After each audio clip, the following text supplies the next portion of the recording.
Hey, everybody, welcome back to the GOAZCATS.com football preview show, the second to last episode of the regular season. I won't say the season because there's still a bowl game in play. Mathematically, however you want to cut it, Arizona wins 2 games over the next 2 weeks. It's going to a bowl game, first time in a while. But before any of that could happen, Arizona has to play Washington State this week. The revenge game of sorts for Jayden de Laura. Some interesting conversations going on this week, some interesting quotes coming out throughout the week, starting with last Saturday at the Rose Bowl. And let's maybe start there before we get to the excitement of this week. Troy, this is Matt Moreno, the senior editor at GOAZCATS.com, joined by Troy Hutchison, staff writer at GOAZCATS.com. And Troy, before we get to this week, obviously last week was a huge game for Arizona. They stepped up in a big way. Were able to knock off a top 10 team, depending on what rankings you look at. The AP rankings had them inside the top 10. If you look at the college football playoff, they were number 12. But regardless of wherever you had them ranked, wherever you thought of UCLA, Arizona got the win. It was a big win, the first signature win for Jedd Fisch, unless you want to call last year's win over Cal a signature win. But what did you think of last week's game at the Rose Bowl and how Arizona was able to come away with a win and secure, a really big victory for this season? Yeah, they finally got it done. It seemed like Arizona has been in a lot of these games, USC, Washington, against highly ranked teams. I think Washington wasn't ranked at the time, but they are now. And they just couldn't find a way back then, or a penalty happened against USC on a 3rd and 8 where the Trojans were able to extend the drive and really put the dagger in that game. This seemed like Arizona's most complete game, maybe in about 6 to 7 years. I mean, I can't think of a more complete game that I've seen Arizona play on the football field in a long time. Offense looked unstoppable at times. I know they had to settle for a couple field goals. Defense, they stepped up when they needed to the most, and special teams played well. So I think this is the most complete game Arizona's had in a long time, and definitely the most complete game Jedd Fisch has had as the head coach here at Arizona. It was interesting watching, that game on Saturday night. I've watched this team over 11 years now. Seen both good and bad Arizona teams, probably more bad Arizona teams than good, but the typical pitfalls, even with last year's Jedd Fisch team, this year's Jedd Fisch team, past Arizona teams, the typical pitfalls that you go, oh, this is where it unravels. This is where they lose this game and then it ends up in a blowout. Just didn't happen. They're able to convert on those plays or come up with stops on those plays. And even down to the last play, you're thinking, UCLA is going to find a way to make this happen and pull out this win somehow. And it didn't happen. There was that big play to Jacob Cowling. I believe it was a 4th down play, if I remember correctly, where he ran a crazy route, lost his defender, got the 1st down, moved the chains, and they end up, going down the field. And so I looked at that play and I said, it was a great pass by Jayden de Laura, an even better route by Jacob Cowling. And I said, they just didn't have those players before. They just didn't have the talent to do those things in the past. And I thought that was one of the really big things with Arizona that I saw, in this last game, where it was just, you saw the difference in talent. And I came away from that game going, last year's team, and not this is a big shock for anybody, but I came away going, last year's team doesn't win that game. And that's a blowout. So, I just thought it was a lot different than what you've seen in the past. And, again, just the typical pitfalls that you normally think, okay, here you go again for Arizona, just didn't happen. I think that's a big step for this team moving forward. I think it proved a lot to those guys. They were obviously excited. I was down on the field and was able to take some video, and make sure you check that out on our YouTube page. But it wasn't, hey, this is the greatest day of our lives type of thing. It was, hey, this is a big moment. We've been working for this, which I think is all good. I think all those things were positive for Arizona, the way they approached it, the way they talked about it, the way they've talked about it since. It wasn't like, oh, our season is over now because, we won this game against UCLA. So I think, to me, that was the first kind of tangible kind of thing you could see and point to and go, that's progress. That is what progress looks like. And I thought that was the case for Arizona. But what were your thoughts on just maybe the meaning of that win over UCLA? Yeah, you mentioned the fourth, and I think it was 5 to Jacob Cowing there. Um, There were a couple Arizona, fourth down plays, so we can, they get confusing when you're converting on, third and fourth down plays. I believe the score was tied, or they were trailing in the game at that point in time. Midfield, that could have been a situation where Arizona doesn't get that play. UCLA goes down, scores, and this game is pretty much over. But Jacob Cowing, a great route, de Laura held in there and was able to find them. But I think that speaks volumes to the progress that Jedd Fisch has made here at Arizona, because that's not a play Arizona's made over the last 4 or 5 years. And then you go to the Tetaroa McMillan play, the game's winning touchdown. That's 4th and 8, I believe, a 17-yard strike in the end zone. McMillan was doing nothing all game long, and all of a sudden they're able to find him. Huge play.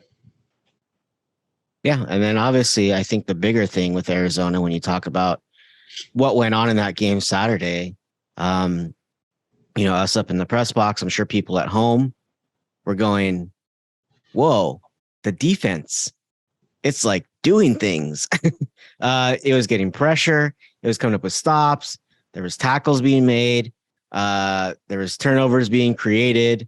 Had 4 sacks. Yeah, I mean, there was just a lot of things going on that were working in favor of Arizona. And, it just looked like a completely different defense. It looked like the defense that was kind of there in spring ball and training camp, maybe early in the season against a team like San Diego State, where you said, okay, this is what they want to do. And I think you look down at that field and you go, oh man, there's a lot of new players out there, a lot of freshmen. And I think what you're seeing, and I was talking up, in the press box with a couple people up there about it, and trying to figure out, okay, what's different about this week than past weeks. And I think honestly, a lot of those freshmen and younger players are just settling in, and they have some experience now, and that's huge. I think, they got recruited for a reason. They're on the field for a reason. It sets up Arizona for, some success in the future with having a lot of these younger players on the field now and getting some experience now. Now they get to know, what it feels like to beat a ranked team and know what it takes to beat a team like that. Because, yes, UCLA has lost a couple games, but they're still a very good team. And I don't think that was a fluky win in any way. I don't think they played their best by any means, but I think Arizona can feel proud about that win. And especially defensively, I think you saw some progress, like I was talking about earlier, just overall. And I think, gets some people off of, Johnny Nansen a little bit, gets people off his back. And, there was fans here saying you already need to give up on that experiment and move on. But you just have to give it time. And I think that was an example of giving it time and how it all can work if things are running correctly. But what did you think about the defensive performance? I didn't really find any holes in the defensive performance. I mean, it's a quality offense over there on the UCLA side, and they were able to kind of hold them in check. Yeah, when you think about it, it's really only one big explosive play, the touchdown pass over the middle to, I believe it was Bobo, or it was their tight end over the middle there. And that's the only explosive play that Arizona's defense gave up. But they really dictated the tempo of that game, which I don't think you've said or we've said about an Arizona defense in a long time. Granted, Arizona was playing ahead, so that helps, but they forced UCLA's hand. Yes, UCLA ran for 214 yards, but they made them throw the ball 38 times. And they were able to make them nickel and dime them down the field and stop them when they needed to. But I don't think we've said that about Arizona in a long time, is that they dictated the tempo of that game. Even though it wasn't a dominating win, it was a 34-28 win. It felt like a dominating win because of how they're able to have the game go in their favor. So let's maybe wrap that up a little bit. There's kind of a couple important things that came out of that week, that Saturday game. Number one, Jordan Morgan. We know he's now done for the season. Looked like a knee injury. Jedd Fisch will not comment or confirm any kind of things. The word has been that it's a knee injury. Obviously, he will have a decision to make about his future. The thought had been he's going to be an NFL type of prospect, had been getting that kind of attention, that kind of buzz. Now you wonder, how does that factor into what he wants to do? His stock is, I'm sure, going to take a hit. Probably not going to go as high as he would have in the draft. Maybe, who knows if he goes undrafted? I don't know. There's so much up in the air. where he could come back and, make a case for himself and maybe move up that draft board again. But maybe it doesn't matter because he's a very talented player. And maybe teams will be like, hey, the knee injury or whatever injury it is that is serious enough to take him out for the season is not of a concern. And he'll end up, going early and entering the NFL draft. But that will be conversation maybe for another day. But Sam Lange came into the game. He's now going to be making the start over these next 2 games, potentially 3 games, depending on how things shake up for Arizona. But that's one of the stories for Arizona. I think the other one, Michael Wiley having a really strong game, was kind of another kind of note in this game that kind of maybe went under the radar a little bit just because there was so much else going on with this team. But he had a very strong performance, catching the ball, running the ball, kind of doing things, kind of keeping that balance offensively for Arizona. The last thing, Jayden de Laura stepped up in a very big game, and I want to kind of use that as a segue into this next part of the show. He had a strong game against UCLA and stepped up in a big moment. DTR, obviously, another talented quarterback in the Pac-12, somebody that he's going to naturally get compared to. Someone that he even more naturally will be compared to and has been getting compared to, I'm sure, and comparing himself to this person, Cam Ward, up in Washington State. Depending on how you view this whole scenario, Cam Ward is the one who maybe pushed Jayden de Laura out of Pullman and into the hands of Jedd Fisch in Arizona this offseason.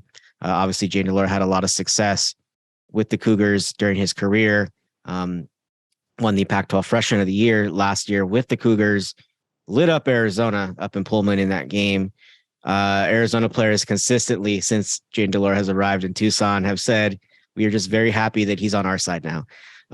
But he was asked about the game coming up against Washington State after the UCLA game, kind of just gave a head nod and just said, just watch.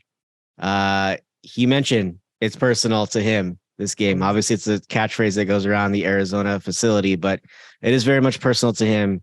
He very much, I think, is not hiding his emotions. He does not have great feelings toward that coaching staff. It feels like that program to a certain extent. I think he very much, still enjoys and likes a lot of his teammates that are there, if not all of them. But that situation was an interesting one to see play out. Obviously, they bring in a new offensive coordinator who was from Incarnate Word, Cam Ward, who passed for like 1 million yards last season, threw for like 1,000 touchdowns at Incarnate Word, comes in, is the new quarterback there. You assume to compete, probably take that job away from Jayden de Laura. Jayden de Laura eventually transfers to Arizona, has had a very successful season. But that's the conversation this week, is what's going to happen with Jayden de Laura. I brought this up on the message boards because it was brought up. I agreed with the person who brought this up. To me, it can go one of 2 ways. It's going to be really good or it's going to be really bad for Arizona. And I don't know that there's any in between. Maybe it will be, but I think that Jayden de Laura is somebody who is tapped into his emotions. And I think, there's moments where that can drive him and he can be very, very sharp. And there's been moments, I think, where that can take away from his game and maybe he can get a little wild and take some more chances, just trying to do a little bit too much. But what do you think we see from Jayden de Laura this week, and how key will that be, and how key will his performance be to whether or not Arizona can win the game this week? He looks like a man that feels that he got wronged. I mean, that's really how it looks this week, is he has that mindset of, man, they did me wrong over there and I can't wait to play them. When a player's playing with revenge on his mind, like you said, it could be really bad or really good, but something feels different about this one. I mean, I really do think this is going to be good for Jayden. He knows that defense very well. Obviously, they know him. But let me ask you this. When you look at the 2 quarterbacks, if Arizona would have gotten Cameron Ward, because they were in on him potentially, would they be in a position to potentially go to a bowl game with him at quarterback? I don't think so. I mean, he's had an up and down year this season. Washington State's become more run happy. So I think this is going to be a big game for Jayden and a prove it game for him as well. Yeah, I mean, I've been saying this, and I thought this even from the outset, that I thought Arizona won that battle. I really do think that if you take it, even what, just give me the guy who's proven in the Pac-12. I understand the numbers were the numbers for Cam Ward. It was a different level. Give me the Very guy who's much like Brandon Adams. Yeah, give me the guy who's proven at the Pac-12 level, 9 times out of 10. I do think Arizona, looking back on it now, probably feels like, hey, I made the right decision. Honestly, everybody involved probably feels like they made the right decision.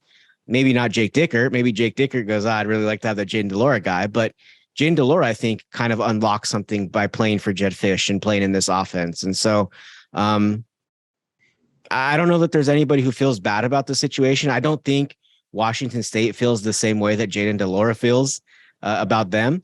I think they probably did wish him well and said, we're going with our guy and that's how it's going to work out. And I'm sure they wanted him to compete and try and have two very talented players at the quarterback position. But Jayden very much feels like he got slighted in some way. And I'm very interested to see how that plays out. And I think it'll say a lot about him. If he comes out and is really sharp and you go, oh, he's really zeroed in and focused in, I think that says a lot about him and his future, whether it's at Arizona or not, and whether or not he has a chance to play at the NFL level. Jedd Fisch has continued to remind us all, he's a sophomore. He's got more time. So I think Jedd Fisch is telling him on, hey, you can come back and put up crazy numbers and continue to do this for another year. Whatever the case, I think it'll tell us a lot about who he is as a quarterback, who he is as a person and player. If he comes out this week and is very locked in and you go, it's very clear that he's locked in, you go, oh, he's very focused on this task. And if he's able to lead Arizona to win in this game, and play like he did, quite frankly, last year against Arizona's defense, I think it'll say a lot about him, and it'll be very meaningful for Arizona to see that from him, especially going into the next week where you have a big rivalry matchup and something that I'm sure just kind of hearing from Jayden de Laura. Obviously, he had the spike of the flag in the field last year against Washington. I think he's going to get very much into the Territorial Cup game. I don't think he's going to ignore that there's a rivalry there. And even though he's new to it, I think he's going to very much play into that. So I think it'll set Arizona up for good things in that game, which they have to have. If you're asking me which one of these games, obviously you'd want Arizona. If you're an Arizona fan, you want them to win both. But if you say one or the other, you'll take the Arizona State win 10 times out of 10. Especially, given the recent history. But yeah, I just think it'll say a lot about him. But let's maybe talk a little bit more about that game outside of Jayden de Laura. He's going to take so much of the attention. I'm sure the cameras are going to be on him for every moment. They're going to be on Jake Dickert. They're going to be on Cam Ward. There's going to be a lot of that kind of panning back and forth. But there's going to be other players that have to play into this game. Washington State has a very good defense. I think a very underrated defense. I don't think Arizona fans probably give them enough credit for how good they are as a defense. But it hasn't always gone right for Washington State this year. There's been some kind of duds and there's been some games that leave you kind of scratching your head. So, when you look at Washington State, evaluate them, what are some things that you think Arizona needs to maybe focus in on and try and exploit or just do well against Washington State to earn a win this weekend? Yeah, I think Arizona is going to have to make Washington State throw the football. They haven't been successful at that this season. A lot of that has to do with their offensive line. It's a very banged up line, even more so than Arizona's right now. So they've been going to the run and they've been successful at it. So I think you're going to have to get them in 3rd and 8, 3rd and 9 situations and make Cam Ward beat you with his arm. Secondly, I think Arizona's got to make it 3rd and manageable for themselves. You don't want to be in 3rd and 8, 3rd and 7 situations on your side of the ball against this Cougars pass rush. They're pretty good. Lastly, it's going to be finish in the red zone. You did it against UCLA. You're going to have to do it against Washington State, and you can't afford to come up with missed opportunities in the red area. All right. Before we wrap this thing up here and get to our predictions, give me 3 players, maybe outside of Jayden de Laura. He's the easy one to watch. So you're going to keep your eye on from Arizona that you're going to, that have to play well for Arizona to win this game. Number 1, I'm going to go with Sam Laney. He did a good job filling in for Jordan Morgan last week against UCLA. This week, you're going up against a really good front 7 against Washington State. He needs to prove it. There were some mistakes against the Bruins, and he's got to adapt to that because Washington State's a better defense than UCLA, and they're going to put more pressure on you. Number 2, I'm going to go with Peyton Fears on the other side. He had a bad game against UCLA. He got exposed there a little bit. Again, Washington State, a really good pass rush, and he needs to step up. Lastly, I'm going to go with Jacob Manu. Really good game against UCLA. Washington State runs the football. He's been kind of like a ball hawking linebacker for the Wildcats. He's going to have to get in the backfield, create plays, and make it those third and longs, get some tackles for loss. I convinced you last week, for those who didn't watch. Troy been picking the UCLA upset since I think before the season started. I think you had that one. You were talking about that. I remember a while back. I believe it was before the season started. You kind of talked yourself out of it after the which game was that? Utah game. You kind of talked yourself out of it with the offense's performance in that game. But I said you should stick to your guns because there was a reason I think you picked that game, and obviously it came up and came true. So now we go to this week. You hadn't really been talking about Washington State. I know I've been saying it was going to be a loss. It just feels like it's a loss every year. We'll see if I stick to that. But I'm going to go to you first. Arizona is a 4-point underdog at this point. Looks like the over-under is at 63 points, maybe a little bit lower scoring than we think because, there's been past years where Washington State scored 63 on its own against Arizona. But what are you seeing and how do you see this thing playing out on Saturday? I think it's going to be close for a half. And then I think Arizona pulls away. I really like Jayden de Laura in this game. Washington State's offense doesn't excite me. It's very one-dimensional, and I know that dimension is Arizona's weakest point. But if you're able to hone in on that, which I think the Wildcats will be able to do so, and Jacob Manu's going to get in the backfield and they have all this young talent, I think they're going to take another step forward. And I have Arizona winning this one 42-22 in a blowout victory right before the Territorial Cup. Wow. I'm going Arizona win too. I always thought Arizona was going to lose this game. As much as I didn't like what I saw from Arizona in that Utah game, I really liked what I saw against UCLA. And college sports, college athletics, sports in general is kind of always about what have you done for me lately. And Arizona's played really well lately, and they played really well against UCLA on Saturday. And I think that was for real. I think that was closer to the real Arizona team. And obviously the defense, I think, is the real story from last week. The offense, what they're going to do. It's not a shock to see them score points. It was impressive to see what Johnny Nansen did with that defense. And yes, he knows UCLA a little bit better. He was just there. But to that same point, Jayden de Laura knows Washington State because he was just there. I think Arizona's offense is just going to be too much. I do think there's something to be said for that Washington State defense. I do think they're very good and underrated. But I'm riding with Jayden de Laura in this game. I think there's something a little bit extra. It feels very real.